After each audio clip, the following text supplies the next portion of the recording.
pour pouvoir mieux apprendre l'alphabet arabe, c'est beaucoup mieux de pouvoir le rattacher à des formes qu'on connaît déjà, à quelque chose qu'on connaît déjà.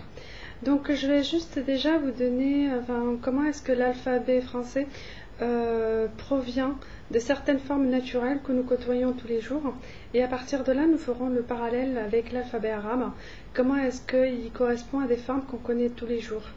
L'alphabet français dérive de certaines formes naturelles sous forme abstraite. Ce sont des formes que nous côtoyons tous les jours, que nous voyons tous les jours, mais dont on n'a jamais imaginé que ça puisse avoir généré une lettre. Alors, je vous donne juste quelques exemples.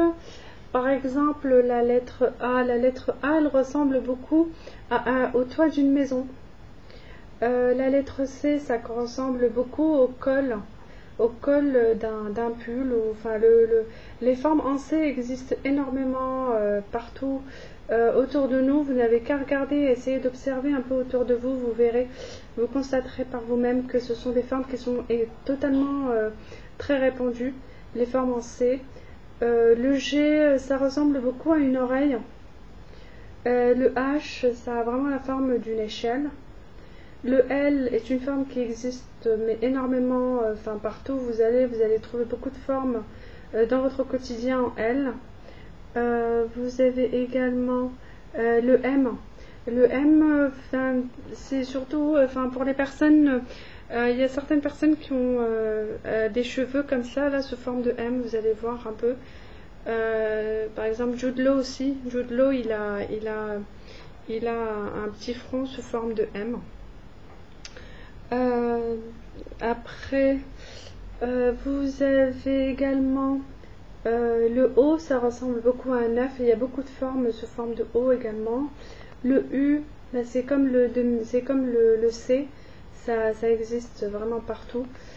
Le V, ça ressemble beaucoup à un pull-over. Donc vous avez le pull-over, il est en pull en V, en col en V.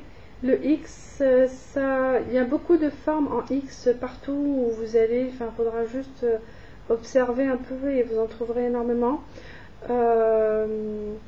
Vous avez plusieurs chaises qui sont sous forme de X, du moins vers le bas de la chaise. Le Y, ça ressemble beaucoup à une sandale. Vous savez, les sandales normales, elles sont sous forme de Y. Vous allez le remarquer. Et puis,